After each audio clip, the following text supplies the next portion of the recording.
Maxwell, at 38 years old, understood the language of machines better than he understood the woman he was married to. His hands, calloused from 2 decades of work at the Honda transmission plant in Columbus, Ohio, could diagnose a flaw in a torque converter by sound alone. He earned his $68,000 a year with sweat and precision, a steady, reliable income that felt as solid as the steel components he inspected every day. But at home, in the quiet, tastefully decorated $350,000 house in Clintonville he'd bought with his own savings before they met, he felt a growing sense of imbalance, a vibration that signaled something was deeply wrong. The problem wasn't a gear, it was a heart. His wife, Rashida, moved through their life with a grace that always seemed to be performing for an unseen audience. Her life was a collection of expensive objects and curated moments, a stark contrast to his own, which was built on pension contributions and the quiet satisfaction of a job well done. The idea for the test had come to him on a Tuesday, during his lunch break. He was eating a turkey sandwich he'd made at 5 a.m., sitting in his 2014 Honda Accord, with 112,000 miles on the odometer, when he saw a notification from their joint savings account. Rashida had transferred $1,500 to her personal account. The memo line read, "Boutique Supplies." It was the 4th such transfer that month.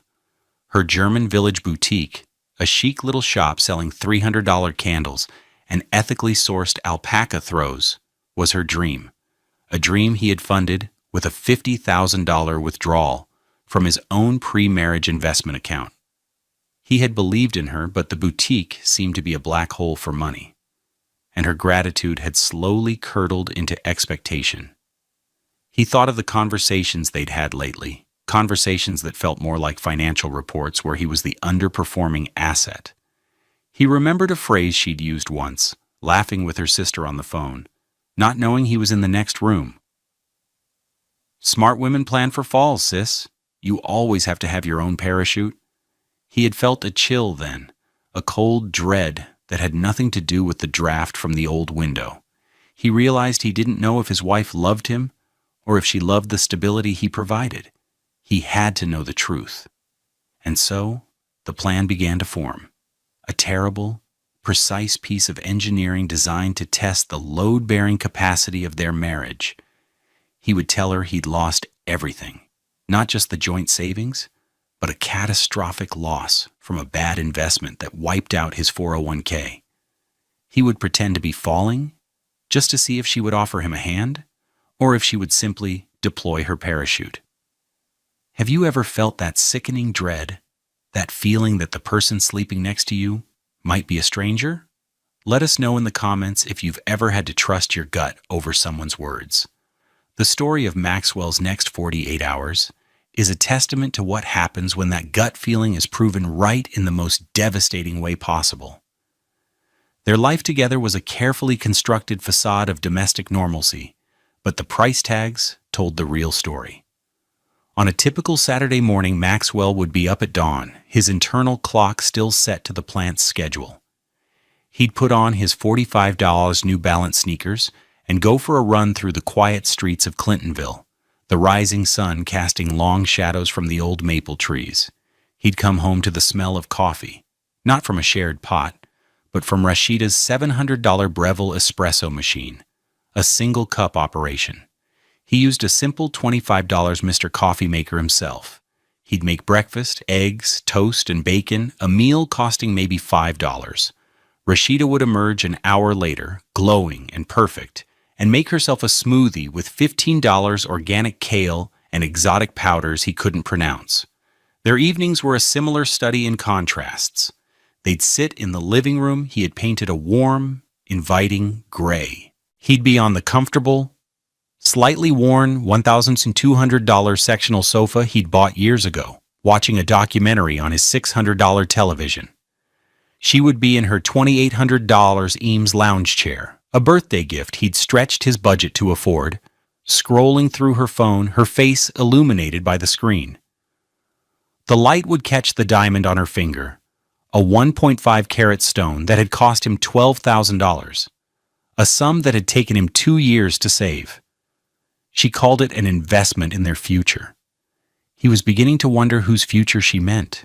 Her boutique, gilded nest, was the centerpiece of her world. Located in the historic, brick-paved German village, it was a world away from the grease and steel of the Honda plant. When he visited, which was rare, he felt like an alien. The air was thick with the scent of a $150 diptyque candle. Everything was arranged just so. A stack of $80 coffee table books here. A display of $400 hand-thrown pottery there. Rashida would glide through the space in a $900 DVF wrap dress, her deep brown skin luminous under the track lighting, explaining to wealthy customers why a simple woven basket was worth $250. She was good at it. She could sell anything. He had once been proud of that, of her ambition. Now it felt like she was constantly selling him a version of herself, a version of them, that didn't quite ring true. He remembered one specific dinner, a few months before his decision. They were at a trendy restaurant in the short north, a place with exposed brick and Edison bulbs. The bill came to $228. He'd paid with his worn leather wallet, the same one he'd had for 10 years. As they walked to the car, she'd squeezed his arm. "We need to start thinking bigger, baby," she'd said, her voice soft but firm.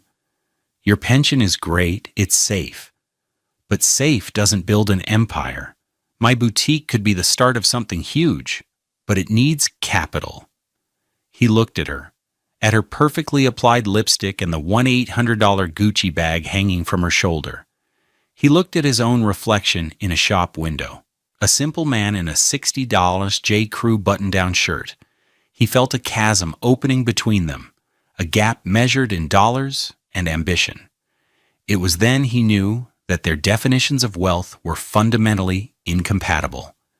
His was about security, about having enough to live a good, quiet life. Hers was about performance, about having enough to show the world she had arrived. He just hadn't realized he was merely the vehicle for her journey. The lie left his lips at 6:17 p.m. on a Friday. Rain streaked down the windows of their Clintonville home, blurring the outside world into a watercolor of gray and green. The sound of the rain was the only noise in the room. He had rehearsed the words 100 times, but they still felt like ash in his mouth. He sat on the edge of their sectional sofa, the one that held the faint scent of his aftershave and their shared years. Rashida was across the room, in her Eames chair, filing her nails with a glass file that probably cost $50. She was wearing a silk lounge set, a shimmering silver outfit that seemed to repel the room's cozy warmth. "Rashida," he began, his voice rougher than he intended. "We need to talk." She didn't look up from her nails. "Okay, is this about the gutters again? I told you, I'll call someone." "No, it's about money." That got her attention. The filing stopped. Her eyes, sharp and intelligent, lifted to meet his. "What about money?" He took a deep breath, letting the manufactured despair settle over him like a shroud. "I made a mistake, a really big one. You know that investment I was telling you about? The tech startup fund? My buddy from the plant, Kevin, he swore it was a sure thing." He let his head fall into his hands, rubbing his temples, performing a gesture of anguish he'd seen in movies. It wasn't. It was a scam. They folded. Everything is gone. He waited. He could feel his own heart thudding in his chest, a frantic, panicked rhythm. He watched her face for any sign of empathy, any flicker of concern for him, for them. He saw nothing. Her expression remained perfectly smooth, a mask of calm assessment. Her first question was not, "Are you okay?" It was not, "How did this happen?" It was not, "We'll get through this together." Her first question, delivered in a voice as cool and flat as a granite countertop, was, How much is everything? The coldness of it struck him like a physical blow. All of it, he mumbled into his hands. The joint savings, my 401k, all of it. Over $400,000. This was the core of the lie, the catastrophic number designed to trigger her response. Silence. The rain tapped against the glass. Rashida placed her nail file carefully on the small teak side table beside her chair. She stood up, not to come to him, not to offer a hug or a hand, but to walk to the kitchen. He heard the refrigerator door open, the clink of a bottle, the pop of a cork. She returned with a glass of white wine, a crisp, expensive Sauvignon Blanc that cost $40 a bottle. She took a slow, deliberate sip, her eyes fixed on him over the rim of the glass. "So to be clear," she said, her voice devoid of any emotion except a chilling, analytical curiosity. "The Honda pension. Is that gone too?" "Pensions are protected," he said, his voice a choked whisper. "But that's for retirement. We have nothing liquid. The savings account is down to a few $100s." She nodded slowly, processing the information. He could almost see the gears turning in her beautiful head, the calculations being made. She took another sip of wine. "I see," she said. And that was all. She didn't rage, she didn't cry, she didn't comfort. She simply absorbed the data. She walked back to her chair, sat down, and picked up her phone. Her thumbs began to move swiftly across the screen. He sat there, a man pretending to be broken, and felt a genuine breakage in his soul. The woman he had promised to love in sickness and in health, in poverty and in wealth, was, in the face of fabricated poverty, treating him like a bad stock, a liability to be managed. The rain fell harder, and Maxwell felt an internal storm that was far more violent than the one outside. He had his answer. He just hadn't been prepared for how empty it would make him feel. He watched her tapping on her phone, her face illuminated in the blue light, and he knew she wasn't looking for solutions for them. She was looking for an exit strategy for herself. The test had begun. The clock was ticking. For the next 48 hours, Maxwell became a ghost in his own life, an actor playing the part of a ruined man. The role required him to be listless, despondent, and most importantly, unobservant. He shuffled around the house in an old pair of sweatpants and a worn-out Ohio State t-shirt, a uniform of defeat.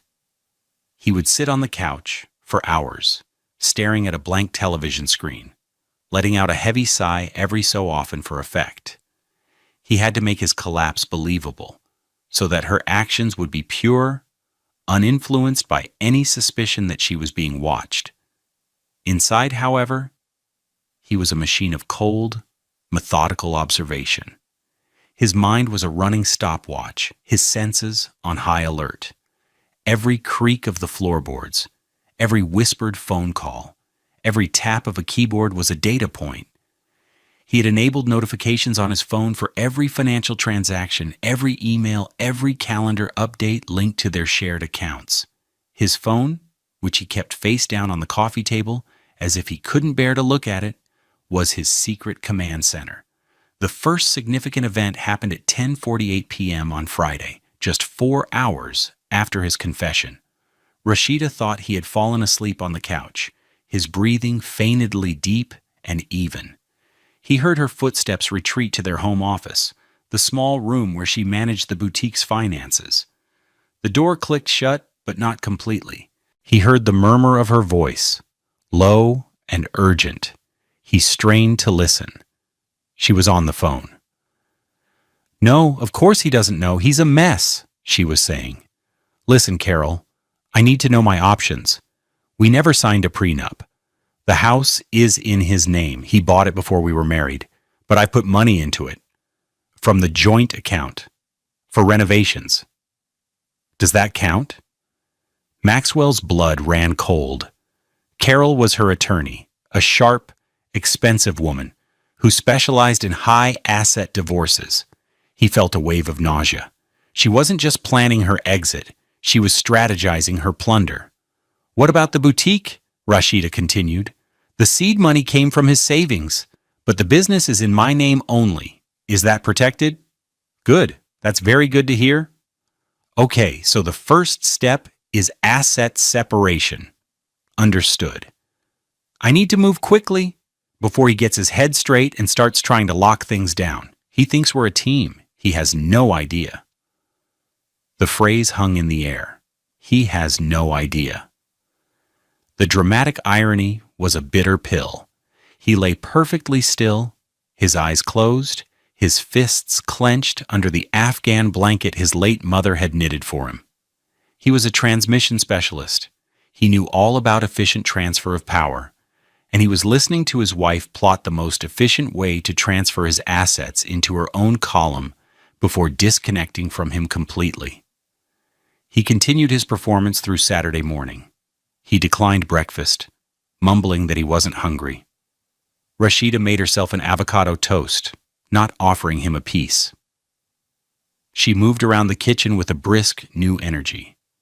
The shock and quiet assessment of the night before had been replaced by a focused sense of purpose. She was a woman on a mission. At 12:03 p.m. on Saturday, while he was pretending to stare blankly at the rain-soaked garden, his phone resting on the end table gave a single, silent vibration. He had set a custom vibration pattern for Venmo notifications. He waited a full 10 minutes before casually reaching for it, as if to check the time. He unlocked the screen. The notification was there. Venmo, Rashida Jones, sent $25,000 owner to Maya Jones. The note attached read, "Payment for boutique inventory shipment, $25,000. It was almost the entire remaining balance of their joint checking account. Maya was her younger sister. There was no inventory shipment. He knew her suppliers and her payment schedules. This was a fraudulent conveyance, a blatant, desperate asset grab disguised with a flimsy, transparent lie. She was draining their shared resources, hiding the money with family, before he, the broken man on the couch, could even think to question it. He felt a strange sense of calm settle over him. The pain was still there, a deep, resonant ache, but it was being overlaid with something else, clarity. The kind of clarity he felt when he found the one faulty bearing in a complex planetary gear set. The problem had been identified. The full extent of the damage was becoming clear. Now all that was left was the careful, deliberate process of disassembly. He put the phone back down, his face a mask of weary sadness. He looked up as Rashida came into the room, dressed to go out. She was wearing a $2,400 Burberry trench coat and carrying her $1,200 Louis Vuitton tote. She looked powerful, sleek, and utterly disconnected from the tragedy that had befallen them less than 24 hours ago. "I have to go to the boutique," she said, not meeting his eyes. "Have to sort out some orders." "Okay," he said, his voice quiet and hoarse. "Will you be all right here?" she asked. The question was a formality, a box to be checked on her way out the door. She didn't wait for an answer. The front door clicked shut behind her, the sound echoing in the silent house. He was alone. He picked up his phone again and began to type. He started a new note, titling it, "Timeline of Betrayal. Entry 1, Friday, 10:48 p.m., Hour 4. Call to divorce attorney Carol Vance. Subject, asset separation strategy. Quote, he has no idea. Entry 2, Saturday, 12:03 p.m., Hour 18, $25,000 Venmo transfer to sister Maya Jones. Memo, boutique inventory shipment. Joint account balance now 814 He saved the note. He had 29 hours and 57 minutes left on the clock. He had no idea what else she would do, but he knew one thing for certain. He would be ready.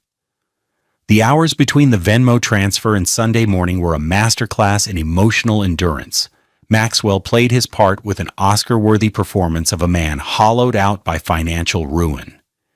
He ate a can of soup for dinner on Saturday. Sitting alone at the large dining table Rashida had insisted they buy for $4,000, a table meant for dinner parties they never hosted. When Rashida returned from the boutique around 9 p.m., she brought with her the scent of expensive perfume and an air of detached efficiency. She didn't ask about his day. She didn't offer to make him food. She simply announced she was tired and was going to take a bath. From the living room, he heard the water running in their master bathroom upstairs. He imagined her sinking into the deep soaking tub, surrounded by the $100 candles she sold at her shop, letting the stress of her betrayal dissolve in the hot water. The sheer audacity of it was breathtaking. She was living her best life in the ruins of the one he'd pretended to have lost. He felt a surge of cold anger, but he pushed it down. Composure was his shield and his weapon. Emotion was a luxury he could not afford. He was a strategist now, and his grief was just another piece on the board. He used her absence to continue his work. He logged into their shared cloud account, the one they used for photos and documents. He knew she wasn't tech-savvy enough to think of scrubbing it. He found what he was looking for in a folder labeled Personal. It contained a subfolder named Financial Goals. Inside was a spreadsheet she had last updated 3 days ago. It was a 5-year plan. It detailed her goals for expanding the boutique, opening a second location in Cincinnati, and most chillingly, purchasing a condo in the short north. The plan had detailed budget projections. Under the Sources of Capital column for year 1, she had typed Maxwell's 401k, partial liquidation, $150,000. He stared at the screen, his knuckles white as he gripped his laptop. This wasn't a reaction to his fabricated crisis. This was a pre-existing plan. His financial ruin hadn't caused her to leave him. It had merely accelerated her timeline. He was not her partner. He was her seed funding, a resource to be tapped and, once depleted, discarded. He took a screenshot of the spreadsheet, time-stamped it, and uploaded it to his own secure private cloud storage. He added a new entry to his timeline. Entry 3, Saturday, 9:27 p.m., hour 27. Discovery of financial goals spreadsheet. Last modified 3 days prior to event. Document outlines plan to use my 401k for boutique expansion and personal condo purchase. He heard the water drain from the tub upstairs. He quickly closed the laptop and resumed his position on the couch, the very picture of misery. Sunday morning arrived, gray and damp, the 36th hour. Maxwell was awake at dawn, as usual. He made his coffee in his cheap Mr. Coffee machine and sat at the kitchen table watching the world slowly come to life. Around 8:01 a.m., Rashida came downstairs. She was wearing athletic leggings and a designer top, an outfit that cost more than his monthly car payment. "I'm going to the gym," she announced. She didn't ask if he wanted to join. She didn't suggest a walk instead. They used to take walks together along the Olentangy River Trail on Sunday mornings. It felt like a memory from another man's life. After she left, he knew he had a window of opportunity. He walked through the house, a silent inspector cataloging the life they had built, or rather, the life he had paid for. He went into their master bedroom. A large, empty suitcase, a $600 Rimowa model, lay open on the bed. His heart sank. This was it. Hour 36, she was packing, but she wasn't just packing clothes. On the dresser, she had arranged neat piles of her most valuable, easily transportable possessions. Her jewelry box was open, the gold and diamond pieces she loved glinting in the morning light. A stack of designer handbags, including a Chanel flat bag he knew was worth over $8,000, was lined up by the door. Her passport and other important documents were in a neat leather folio on top. She wasn't just leaving, she was liquidating her presence in the house, taking everything of value that was exclusively hers. He noticed something else. On his side of the closet, a few of his own expensive items were missing. A Rolex watch his father had left him, worth at least $15,000, a pair of heirloom gold cufflinks. He felt a different kind of violation now. This wasn't just abandonment. This was theft. She was picking over the bones of their life together, taking not just what she considered hers, but what was sentimentally his. He methodically took photos of the open suitcase, the piles of luxury goods, and the empty spaces in his own jewelry case. He added to the timeline, his fingers moving with grim precision. Entry 4, Sunday, 8:45 a.m., hour 44. Discovery of packing in progress, high-value personal assets, jewelry, designer bags approx. Value $30,000, staged for removal. My personal heirlooms, father's Rolex cufflinks, are missing from my closet. He heard her car pull into the driveway. He quickly left the bedroom, closing the door behind him, and returned to his post on the couch. He composed his features back into a mask of despair. The final act was approaching. He had the evidence. He had the timeline. All he had to do was wait for the clock to run out. The final hours of the experiment were the hardest. The air in the house was thick with unspoken truths. Rashida moved with a brittle energy, making a show of cleaning and organizing, a performance of normalcy that was utterly transparent. She avoided his eyes, offering him platitudes like, "Maybe you can talk to the people at Honda, see if there are any hardship programs," without any real warmth. Each word was a carefully chosen instrument of detachment. Maxwell, for his part, maintained his vigil of silence. He was a living statue of a defeated man. Inside his mind was a whirlwind of legal strategy and quiet fury. He had spent part of the afternoon on a discreet call with his own lawyer, a man named David Chen, whose firm specialized in forensic accounting and complex divorces. He'd found him through his union's legal aid service. David's rate was a modest $450 per hour, a fraction of what Rashida's attorney likely charged, but his reputation was that of a bulldog. "Maxwell, this is textbook," David had said, his voice calm and reassuring through the phone. "It's called dissipation of marital assets. Her moving that 25 grand to her sister is a clear fraudulent transfer. The timeline you're building is extraordinary. Keep documenting everything. Do not confront her until you are ready. We file first thing Monday morning.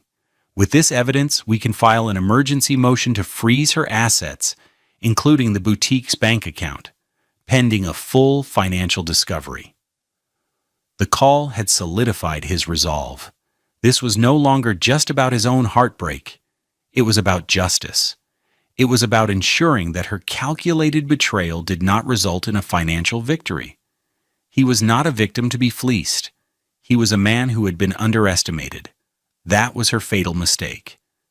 She saw him as a simple, hard-working man, and she was right. But she mistook his simplicity for stupidity.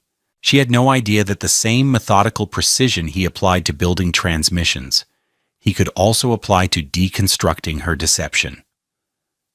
At 6 p.m., the 48th hour of the test, she made her final move. She approached him as he sat on the couch. "Maxwell," she said, her voice softer than it had been all weekend, a syrupy, manipulative tone he now recognized. I think I need some space to process all of this. My sister Maya, she said I can stay with her for a few days just until we can figure things out." "Okay," he said, not looking at her. "I've packed a small bag," she lied. "I'll just be a few days." He nodded. He heard her go upstairs. He heard the heavy suitcase being dragged down the stairs. A small bag. The lie was so pointless, so insulting. He heard her load it into the trunk of her white Audi A4, the car for which he paid the $650 monthly lease payment. She came back inside and placed a single key on the coffee table. "I had an extra key made for Maya just in case," she said. "I'm having the locks changed tomorrow morning. For security. with everything going on. I'll get you a new key as soon as it's done. He looked at the key. It was a lie on top of a lie. She wasn't having the locks changed for security. She was locking him out of his own life, or so she thought. She believed he would be staying with a friend, or perhaps his brother, too ashamed and broken to stay in the house alone. She was changing the locks to secure the property for herself, to prevent him from accessing the home, while she continued to strip it of assets. This was the final, irrefutable piece of evidence. Entry 5, Sunday, 6:15 p.m., hour 48. Rashida announces departure to sister's house. States she is having locks on the house changed tomorrow morning. Attempt to bar my access to the marital home. She leaned down and kissed his forehead. It was a cold, dry kiss, the kiss of a stranger. We'll talk in a few days, she said. Be strong. Then she was gone. The front door closed, and the sound of her Audi's engine faded down the street. The house was silent. The 48-hour test was over. He had all the data he needed. He sat there for a long time, the silence pressing in on him. He didn't feel triumph. He didn't feel rage. He felt a profound, hollow sadness for the man he was on Friday afternoon, a man who still held out a sliver of hope. That man was gone forever. In his place was someone new, someone colder and harder, but also someone who saw the world with perfect, painful clarity. He stood up and walked to his home office. He opened the timeline document one last time, reviewing every entry. He printed 2 copies. He placed one in a manila envelope addressed to his lawyer.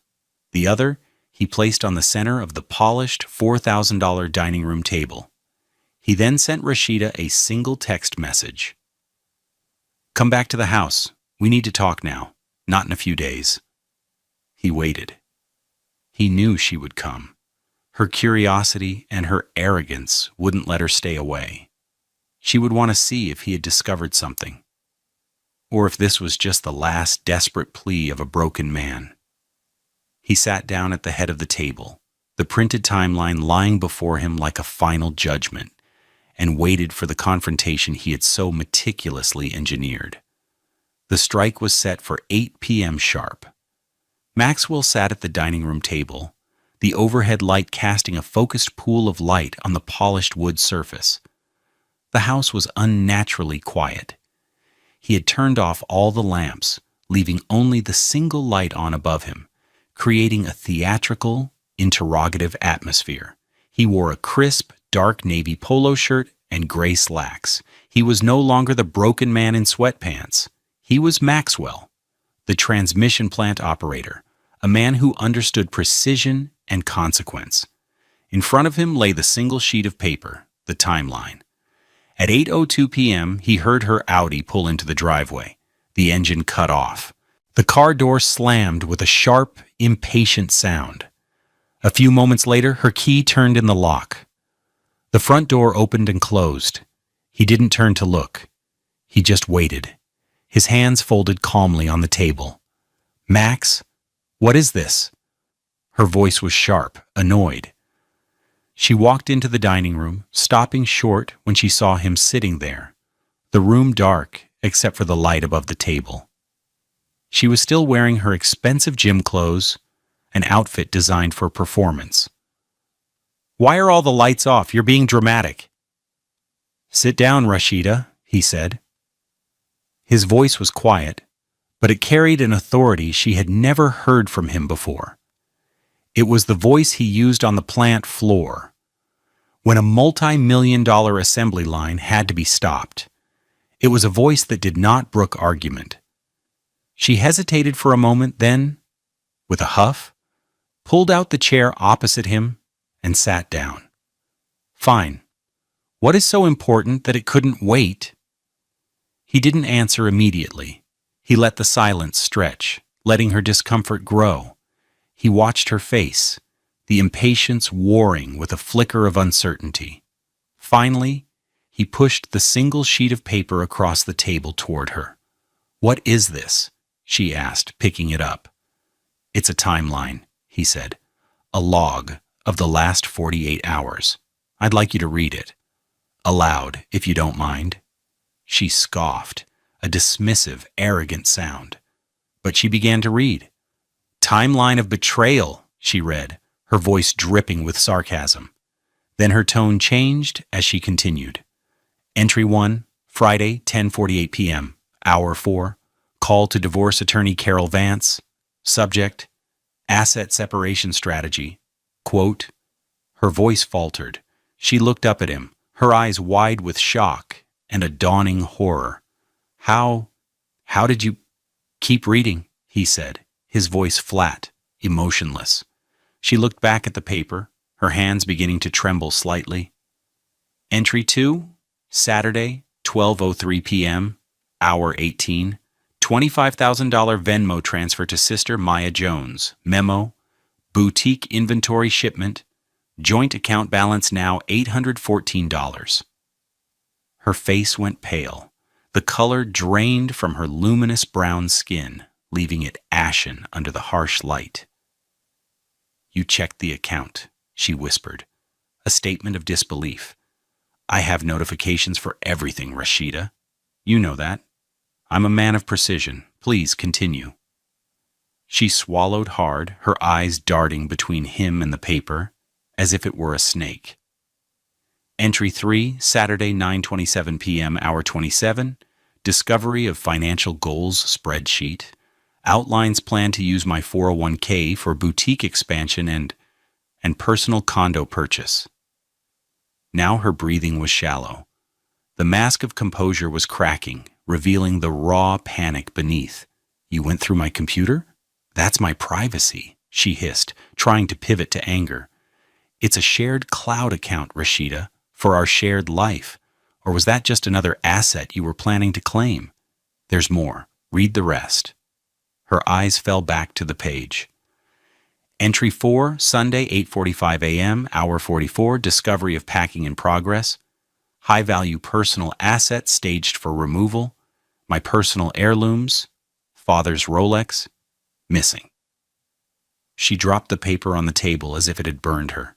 "No, I was just securing them, in case we had to sell things.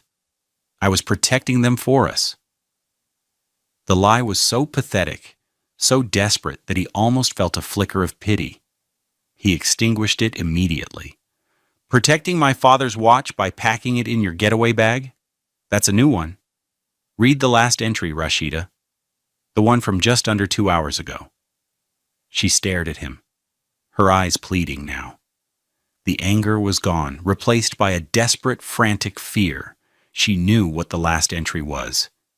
He picked up the paper and read it for her, his voice clear and steady. Entry 5, Sunday, 6:15 p.m., Hour 48. Rashida announces departure to sister's house. States she is having locks on the house changed tomorrow morning. Attempt to bar my access to the marital home. He placed the paper back on the table. He leaned forward slightly. "The investment story was a lie, Rashida. A test. My 401k is fine. My pension is untouched. The savings are gone because you stole them.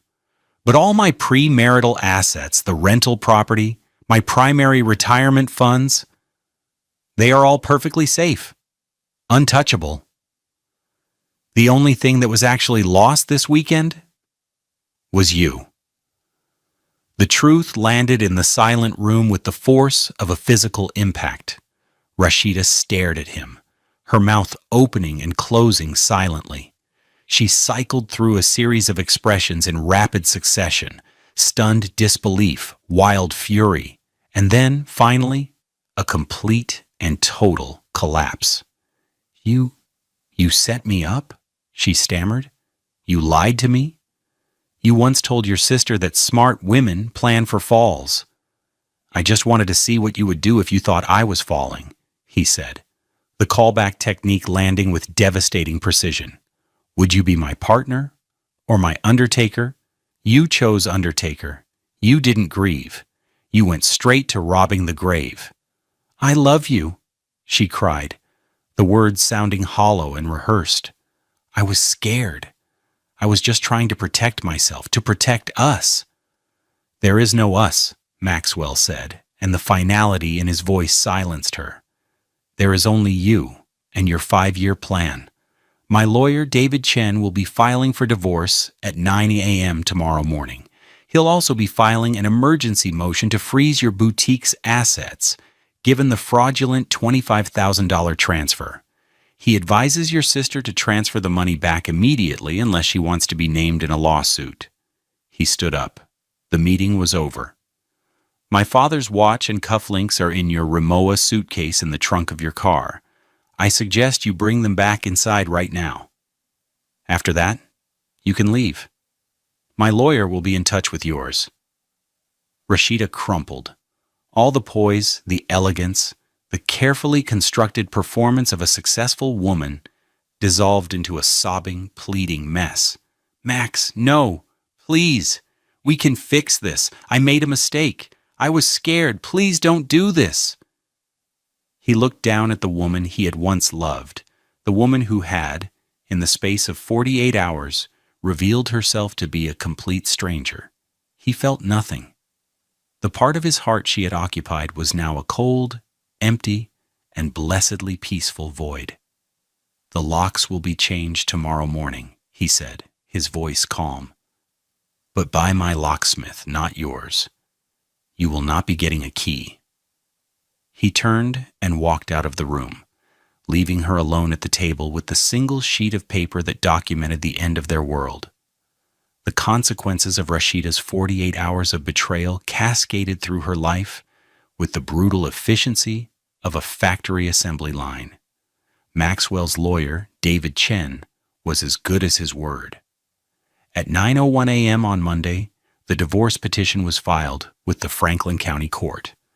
By 11:30 a.m., an emergency judge had signed the order freezing Rashida's personal and business bank accounts, citing the clear evidence of fraudulent conveyance. The first domino to fall was the $25,000. Maya Jones, Rashida's sister, received a certified letter from David Chen's office that afternoon. The letter was polite, professional, and utterly terrifying.